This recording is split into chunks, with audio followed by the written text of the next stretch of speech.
Hello friends, কেমন আছো তোমরা সবাই? আশা করি তোমরা সবাই ভালো আছো। আর আমরা আজকে তো রাত 2টোর সময় কুম্ভ থেকে বেরিয়ে পড়লাম। তারপর রাস্তায় আমরা প্রায় 1.5 ঘন্টা খানিক হাঁটার পর লোকজনকে জিজ্ঞেস করে করে আমরা আসছিলাম যে কোন দিকে গেলে একটু শর্টকাট হবে আর একটু মানে গাড়ি টাড়ি পাওয়া যাবে।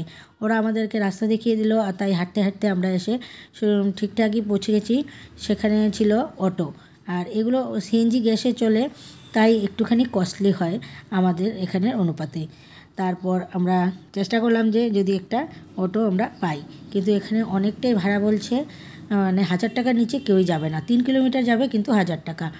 আমরা প্রথমে 3 কিলোমিটার বুঝতে পারিনি, তাও আমরা একটা অটো নিয়েছিলাম। আমরা বলেছিলাম আমাদেরকে স্টেশন পর্যন্ত পৌঁছে দিতে।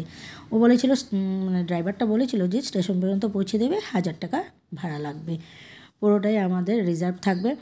আর আমরা তো আমি বাচ্চাদের নিয়ে বসেছিলাম, আর ওরা গাড়ি টাড়ি ঠিক করছিল। দেখো বাস স্ট্যান্ডের এখানেও লোকজন শুয়ে আছে, মানে যেখানে সেখানে দেখতেই পারবে যে লোকজন শুধু শুয়েই থাকে। আর তারপর আমরা একটা 800 টাকা মানে ভাড়া কথাবার্তা বলে একটা অটো নিয়ে নিলাম। তারপর আমরা রওনা দিলাম স্টেশনের দিকে। রাস্তায় লোকজন তবুও হেঁটেই আসছিল, অনেকজন লোকজনই হাঁটছিল, অনেকে আবার গাড়ি করেই এসছিল। আর টাউনটা দেখতে খুবই সুন্দর, খুবই সাজানো, আর একদম পরিষ্কার। আর এখানে একটা জিনিস দেখলাম, কি জানি না, এটা কুম্ভর জন্যই নাকি পুরোটাই রাস্তায় লাইটিং ছিল। আর তারপর সাফাই কর্মীরা সারা রাতই ওরা পরিষ্কার পরিচ্ছন্ন করছিল। ওরা একটা কাগজ পড়লেও ওরা তুলে নেয়। এভাবেই সাফসাফাই চলছে বিহারের। তারপর আমরা প্রয়াগরাজ স্টেশনে যাওয়ার সময় মানে একটুখানি ভিডিও করে নিচ্ছি, দেখতে ভালোই লাগছে। অনেক লোকজনই হাঁটছিল, অনেকেই রাস্তায় শুয়েছিল। আর এখানে চট করে আমরা পৌঁছে গেলাম স্টেশনে। আসার পর বুঝতে পারলাম যে 3 কিলোমিটার আমরা জার্নি করেছি। ওরা নিয়ে নিল আমাদের থেকে 800 টাকা। চেষ্টা করলাম যে যদি একটুখানি কমানো যায়, যে আমরা তো জানি না যে এতটুকু জায়গার জন্য এতটুকু চার্জ করা হয়েছে। কিন্তু ড্রাইভার আর কিছুতেই মানল না, যেহেতু আমরা আগে ওর সাথে কথা বলে নিয়েছিলাম, তাই আমরাও দিতে বাধ্য ছিলাম। তাই আমাদের নামিয়ে দিল, আর সবাই নেমে পড়ছে এখানেই, এতটুকু পর্যন্তই যাওয়া হবে, তাই আমরাও নেমে পড়লাম। তারপর আমরা স্টেশনের জন্য হাঁটলাম। এতেই স্টেশনের ভিতরে হাঁটতে হাঁটতেই না হলো আমরা 2-3 কিলোমিটার হেঁটে নিয়েছি। এতটুকু দূর থেকে নামিয়ে দিয়েছে ওরা, মানে স্টেশন থেকে পুলিশ কর্মীরা এত সুন্দর ব্যবস্থা করেছে যে কোনো যেন ঝুট ঝামেলা না হয়, সুন্দর করে মানে সিস্টেমেটিকভাবে ওরা এগুলো পরিচালনা করছে। খুব সুন্দর করে বারবার চেকিং করে করে সবাইকে ঢোকাচ্ছে। আমরা তো যেমনি তেমনি, মানে রাস্তাটা ভালো থাকায় লাগেজগুলো টানতেও অসুবিধা হয়নি। আমার ছোটো মেয়ে একটু হাঁপিয়ে পড়েছে, যেহেতু ভোরের দিক, ওরও একটা ঘুমটা পেয়েছে, ওর শরীরটা একটুখানি মানে নেতিয়ে পড়েছে, তাই দাদাভাইয়ের কোলে উঠে পড়লো। আমরা সবাই একটু একটু করে ওকে মানে সাহায্য করলাম নিয়ে যাওয়ার জন্য। আর রাস্তায় দেখতে পাচ্ছ সব মানে স্টেশনের বাইরের দিকে রাস্তায় অনেক লোকজন শুয়ে আছে, মনে হয় ওদের ট্রেন লেট আছে, তাই ওরা শুয়ে আছে নিশ্চিন্ত মনে। আর আমাদের যেহেতু 8:30টার ট্রেন, তাই আমাদের একটু তাড়াহুড়ো যে ঠিকঠাক মতন আমরা স্টেশনের ভিতরে প্ল্যাটফর্মে পৌঁছে যেতে পারলেই আমরা মানে শান্তি পাই। কারণ একটু হুড়মার যদি লেগে যায় তাহলে আমাদের ট্রেনটা যদি ছুটে যায়, তাই আমাদের টেনশন। আর এখন বাজছিল প্রায় 4:30। পুরোটা শহরেই সুন্দর করে আলপনা করে একদম সাজিয়ে গুজিয়ে রাখা, খুবই সুন্দর পুরোটাই। যাওয়ার পথে এভাবে ওরা আলপনা করে সুন্দর করে পেন্টিং করে রেখে দিয়েছে, খুবই সুন্দর লাগছিল, খুবই ভালো, একদম সাফসুতরা, শহরটা খুবই সুন্দর। আর আমাদের তো আর সকাল সকাল একটু ঠান্ডাও খুব বেশিই লাগছে।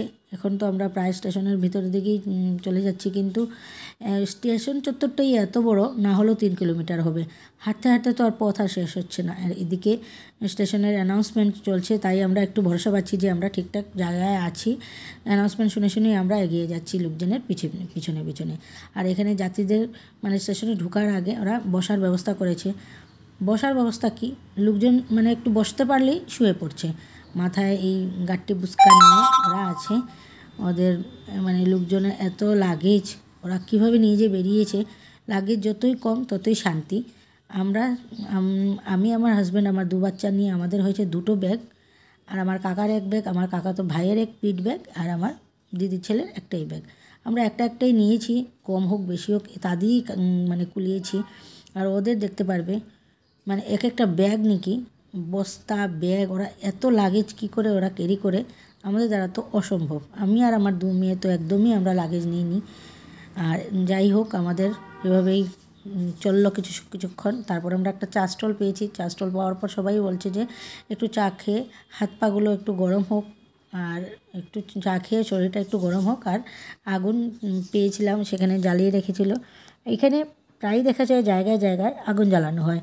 মানে কিছু মানে এটা এখানে ঠান্ডা বেশি থাকায় মনে হয় এরকম ব্যবস্থা করা হয়েছে, বা এইরকম বোধ হয় এখানে করেই থাকে। জায়গায় জায়গায় দেখা যায় আগুন জ্বালিয়ে লোকজন আগুন পোহায়। আমরাও একটুখানি হাত সেঁকে নিলাম এতে। তারপর আমরা আবার রওনা দিয়ে দিলাম।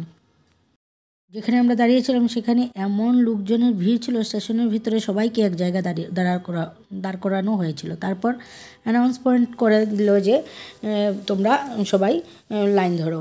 তারপর তো দেখা যায় লাইন ওরা আমরা মানে ভিড় দেখে ভয় পেয়ে গেছিলাম যে এইভাবে না ট্রেনে উঠতে পারবো না আমরা, এত লোকজন। তারপর কি সুন্দর সিস্টেম করে দিয়েছে ওরা বলে দিয়েছে, মানে সিস্টেম মানে ওরা একদম ব্যানার টাঙিয়ে দিয়েছে, যাদের টিকিট আছে ওরা এক লাইনে যাও, যাদের টিকিট নেই তারা অন্য লাইনে যাও, যাদের রিজার্ভেশন আছে তারা অন্য লাইনে যাও। এভাবে গ্রিন, ইয়েলো, ব্লু, রেড এভাবে সিগন্যাল করে দিয়েছে। সবাই লোকজনগুলো বাটাবাটি হয়ে গেল। আর আমরা এখন বসে পড়েছি স্টেশনের মানে প্ল্যাটফর্মের ঢোকার আগে আমাদের বসানো হলো। কিন্তু এখান থেকে আমাদের দুর্ভাগ্যক্রমে আমাদের বের করে দেওয়া হলো। কারণ ছিল আমাদের টিকিটটা ছিল একটু মানে আজ ছিল সকাল, এখন বাজছিল সকাল 8:30, আর আমাদের ট্রেন প্রায় আসার কথা। কিন্তু আমাদের চেকিং করে বের করে দেওয়া হলো। কারণ হলো গিয়ে আমাদের ট্রেন ছিল 9 তারিখের, আর আমরা এসেছি 10 তারিখ সকাল। কিন্তু আমাদের টিকিটটা ছিল 9 তারিখের। কারণ ছিল টিকিটটা মানে ট্রেনটা আসছে দিল্লি থেকে 9 তারিখে এই ট্রেনটা রাতে ছাড়বে। 10 তারিখ সকালে আমরা প্রয়াগরাজ স্টেশন থেকে উঠব। কিন্তু টিটি আমাদের যখন টিকিটটা দেখলো তখন আমাদেরকে বলল টিকিটটা 9 তারিখের, তোমরা এখান থেকে উঠতে পারবে না, এটা পুরানা হয়ে গেছে। আমরা কি করব, আমরা যে আমাদের টিকিট করে দিয়েছিল যেহেতু সকাল 8:30 তখন ওকে আমরা ফোন করেছি অনেকবার, না হলো 50 বার ফোন করেছি, কিন্তু ও ফোনটা ধরেনি। লাস্টে যখন ও ধরলো তখন আমাদেরকে বলল যে তোমরা এমনিতে নর্মাল টিকিট করে ট্রেনে উঠে যাও, বাকিটা আমি পরে দেখছি। আমরা বললাম যে এত ভিড়ের মধ্যে নর্মাল টিকিট করে ট্রেনে ওঠা তো অসম্ভব, কারণ যদি আমরা সিট না পাই 2 দিনের জার্নি আমরা এইভাবে করতে পারবো না বাচ্চাদের নিয়ে, বা আমিও আছি, আমি তো পারবোই না কিছুতে। তারপর আমরা কি করলাম, ওকে বললাম যে এভাবে আমরা পারবো না, তুই আমাদের নতুন টিকিট করে দে। তারপর ও বললো ঠিক আছে তোমরা একদিন ওয়েট করো, তাহলে আমরা তোমাদের প্রিমিয়াম তৎকালে আবার টিকিট করে দেবো। আর কোথায় ওয়েট করব, এভাবে তো স্টেশনেও থাকা অসম্ভব। তখন আমরা চিন্তা করলাম যে এখান থেকে আমরা আবার বেনারস চলে যাই। তখন আমার হাজব্যান্ড আর আমার কাকা ডিসাইড করলো যে ট্রেনের তো যাওয়া সম্ভবই না, দেখতেই পারিছিলে কী রকম ভিড়, পুরোটা কুম্ভ উঠে এসে পড়েছে এখানে, আমরা তো কোনো মতেই যেতে পারবো না। তাই আমরা একটা ছোটো গাড়ি নিয়ে 6 ঘন্টার রাস্তা আমরা রওনা দিলাম কাশীর দিকে। আর এখন বেজে গেছিলো, যখন আমরা রওনা দিয়েছিলাম তখন বেজে গেছিলো 11টা। তারপর আমরা 2:30টার সময় একটা হোটেল দেখে নেমে দুপুরের লাঞ্চটা করলাম। লাঞ্চ করে আমরা আবার রওনা দিয়ে দিলাম। গাড়িতে তো আমি খুবই ভয় পাই, কারণ আমার একটু ভমিটিং প্রবলেম আছে, আমার ছোটো মেয়েরও প্রবলেম আছে, কিন্তু হয়তো কিংবা ঠাকুরেরই ইচ্ছে আমাদের কোনোই প্রবলেম হয়নি। মনে হয় সিএনজি গাড়ি থাকায় আমাদের কোনো প্রবলেম হয়নি, কোনো গন্ধ টন্ধ বের হয়নি, আরামসে আমরা জার্নি করতে পেরেছি। আর জার্নি করার সময় অনেক ডাবল ডেকার বাস আর অনেক গাড়ি, যেমন ইউপি, ঝাড়খণ্ড, রাঁচি, তারপর ভুবনেশ্বর, ওদিক থেকে অনেক গাড়ি, অনেক বাস আমরা রাস্তায় দেখলাম। এরা এসেছিল কুম্ভ স্নান করতে। ওরা ছোটো গাড়ি, বড় গাড়ি এসব নিয়ে ওরা এসে পড়েছে। যেহেতু ট্রেনে টিকিট পাওয়া যাচ্ছিল না, এতই টাফ ছিল, তাই অনেকেই বাস বা গাড়ি করেই এসে পড়েছিল। আর রাস্তাঘাট দেখতেই পাচ্ছ এত সুন্দর, এত ভালো। ইউপি সরকার সত্যি খুব ভালো ব্যবস্থা নিয়েছে ওদের শহরের জন্য, মানে এতে তো আর বলার কিছু নেই। আমরা ভেবেছিলাম মানে গিয়ে আমরা হয়তো বা কাশিতে আমরা যে হোটেলে আগে ছিলাম, মানে হোটেল বলতে আমরা একটা মঠের হোটেলে ছিলাম। আমরা ভেবেছিলাম গিয়ে আমরা আবার পেয়ে যাব। দুদিন আগেই তো আমরা এসেছি ওখান থেকে, কিন্তু যাওয়ার পর দেখি কোনো মতে এখানে আর কোনো রুম টুম নেই, সব বুকিং হয়ে গেছে। তারপর আমরা কি করব, চারিদিকে ঘুরতে ঘুরতে ঘুরতে ঘুরতে যেখানেই দেখছি মানে অনেক বেশি, ওরা 3 গুণ 4 গুণ বেশি করে বাড়িয়ে বলছে রেন্ট। তারপর আমরা কি করব, কোনো মতেই মানে ব্যবস্থা হচ্ছিল না। আমি আমার হাজব্যান্ডকে বলছিলাম মজা করে যে বাদ দাও, সবাই কম্বল মোড়া দিয়ে দিয়ে কাশির ঘাটেই বসে থাকবো রাত্রে। এভাবে তো আর মজা করে আর তো আর দিন চলে না। তারপর আমরা কি করলাম, ওরা আমার হাজব্যান্ড আর আমার ছোটো কাকা মিলে ওই যে মানে মঠে আগে ছিলাম তাদের সাথে একটু চ্যানেল করে একটু বেশি পয়সা দিয়েই আমরা একটা রুম নিয়ে নিলাম। তারপর সেখানে লাগেজ টাগেজ রেখে ভেবেছিলাম স্নান করে তারপর সন্ধ্যা আরতি দেখতে যাব। এইগুলো তামঝাম করতে করতে আমরা নেমেছিলাম গাড়ি থেকে 5টায়, এগুলো করতে করতে 6:30 বেজে গেছে। তারপর কি করব, আমরা তাড়াহুড়ো করে আর স্নান টান করার সময় নেই, আমরা চলে গেলাম কাশির ঘাটে আরতি দেখতে। কিন্তু সেখান থেকে গিয়ে আরতির কোনো মজাই পেলাম না, কারণ এত ভিড় আগে থেকেই লেগে গেছিলো, মানে কিছুই দেখা যাচ্ছিল না। শুধু একটুখানি জুম করে আমি একটু দেখি, এতটুকু দেখাচ্ছি তোমাদের যে কিছু আর মানে কোনো আরাম মিলছিল না, যে আরতিটা দেখে মনটা স্যাটিসফাইড ছিল না। তারপর কি করব, আজকে তো আর এমনিতেই শেষ হয়ে যাওয়ার টাইম হয়ে গেছে, লোকজন আগে থেকেই দাঁড়িয়ে পড়েছে, তাই এর থেকে আর ভিড় ঠেলাঠেলি করে বেশি কিছু দেখতে গেলে আমরা নদীতেও পড়ে যেতে পারি। তাই আর রিস্ক না নিয়ে আমি এখানেই শেষ করলাম আরতি দেখার উৎসাহ। তারপর আমরা নদীর ধারে বসে এই বোটগুলো চলছিল সেগুলোই দেখছিলাম। আর এখানে এসেছিলাম মানে আমরা সবাই এসেছি, কিন্তু আমার দিদির ছেলে আজকে আর আসলে বলছে এতটুকু জার্নি করে আমার দ্বারা আর সম্ভব না, আমার কোমরে ব্যথা করছে, আমি একটু রেস্ট নেব। আমরা বললাম ঠিক আছে তুই রেস্ট নে, আমরা গিয়ে আসি। লোকজনের এত ভিড়, মানে ওখান থেকে কুম্ভ থেকে অর্ধেক থেকেও বেশি লোকজন কাশিতে এসেছে বানারস ঘুরতে। আর তারপরে তো দেখতেই পাচ্ছ কেমন লোকজনের ভিড়। আর রাত্রের ভিউটা আজকে আমরা এখানে দেখছি, কি সুন্দর লাগছে। গতদিন তো আমরা দিনের বেলা দেখেছিলাম, আজ রাতেই দেখছি নৌকার চলাচল, খুবই সুন্দর, খুবই ভালো লাগে। এই সমস্ত জায়গায় আসার পর জীবনের কোনো টেনশন ঝুট ঝামেলা এই সেই মানে কোনো কিছুই মনে আসে না, শুধু ভগবান আর নিজেকে।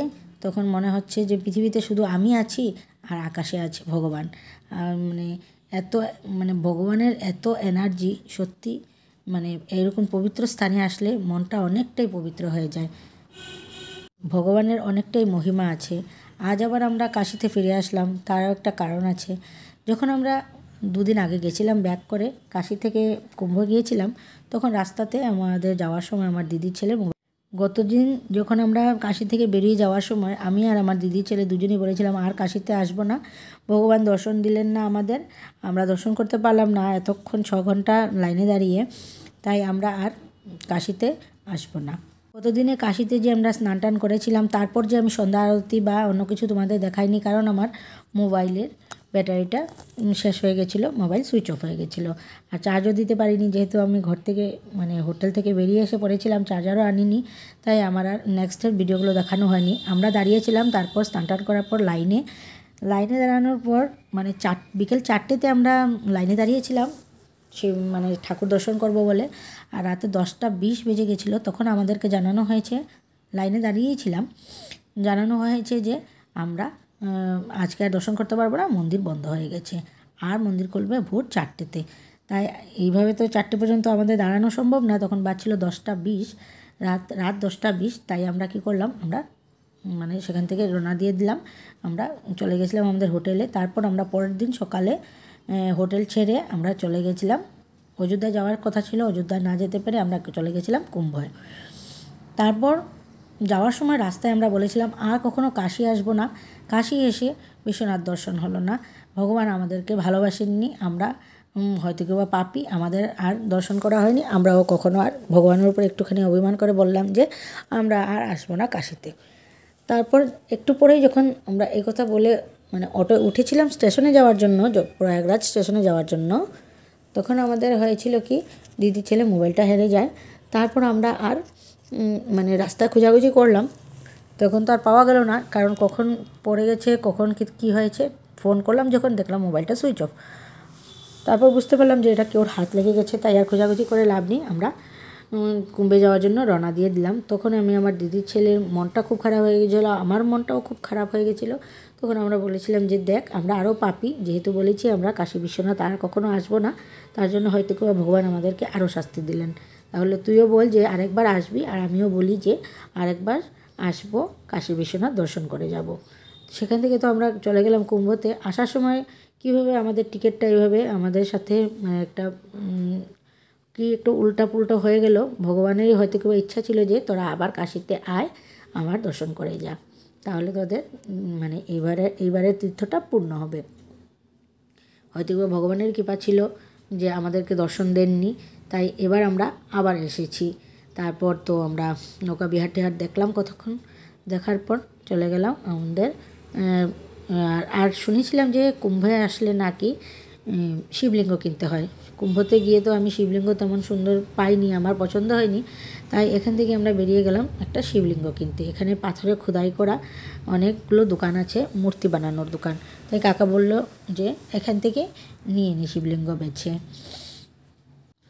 কাশিতে এসে আমার শিবের প্রতি আরও যেমন ভালোবাসাটা, প্রেম, শ্রদ্ধা আরও বেড়ে গেছে। মানে শুধু কাশী বিশ্বনাথের কথাই মনে পড়ছে, শিবের কথাই মনে পড়ছে খুব বেশি। মানে ভগবানের কাছে মানে আমি চলে গেছি, যেমন ভগবান আমার মন ছুঁয়ে গেছে, কাশী বিশ্বনাথ যেমন আমার মনটা ছুঁয়ে গেছে। আমিও ভেবেছি আমরা মানে কি আমার নিজের ফিলিংসটা তোমাদের সাথে কীভাবে শেয়ার করব, মানে বলছি যে আমি আমার নিজের ফিলিংসটাই শেয়ার করছি। যে আমাদের ছোটো থেকে মন থাকে যে পড়াশোনা করব, ভালো হয়ে বড়ো হব, বিয়ে টিয়ে হবে, বাচ্চা কাচ্চা হবে। এগুলো যখন আমার জীবনে সব পূর্ণ হয়ে গেছে, এখন শুধু মনে হয় জীবনে আর কিছু নেই।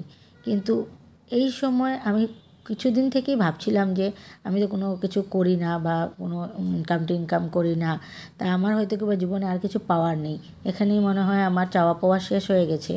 কিন্তু এখন নতুন করে কাশী বিশ্বনাথ আসার পর আমার যেমন জীবনে অনেকটাই মনের মধ্যে পরিবর্তন হয়েছে। আমি যেমন ভাবছি যে এখন আমার ভগবানের পূজা করাটা বা ভগবানকে ডাকার, এটা একটা নতুন কাজ আমার জীবনে এসেছে। যে মন দিয়ে আমি ভগবানকে এখন থেকে আরও বেশি মন দিয়ে ভগবানকে ডাকবো। কাশী বিশ্বনাথ যেমন আমাকে খুব মানে ভালোবেসে আমাকে আবার এনেছেন এখানে, তাই ভগবানের ভালোবাসাটা আমি যেমন ফিল করতে পারছি যে ভগবান আমাকে ভালোবাসেন, আর আমি ভালোবাসার দাস।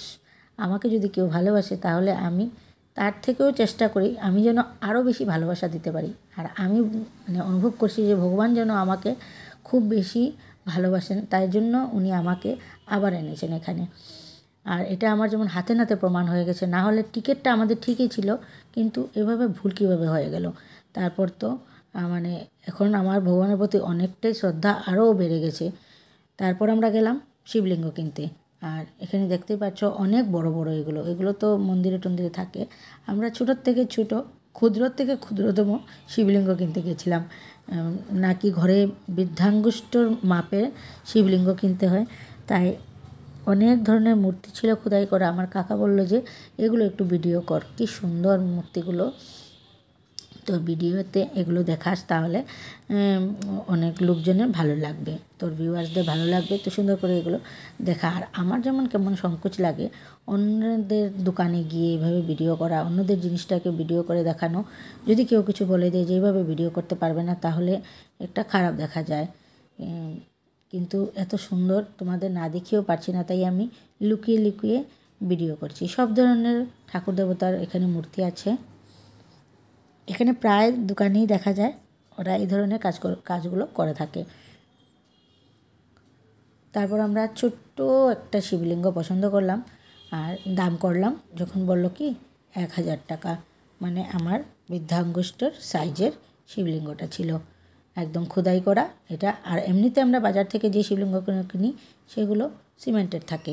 তারপর আমরা চলে গেলাম, 1000 টাকা শিবলিঙ্গ বলেছে, তাই আর ঠিক উল্টা সাইডে একটা রেস্টুরেন্ট ছিল, সেখানে আমরা রাতে ডিনারটা করলাম।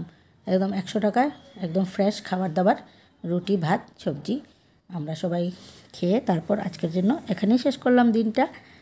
আর পরের ভিডিওগুলো আমি নেক্সট ডে আপলোড করব, তোমরা অবশ্যই দেখবে। আমাকে লাইক, সাবস্ক্রাইব আর কমেন্ট করে অবশ্যই জানিও কেমন লেগেছে তোমাদের।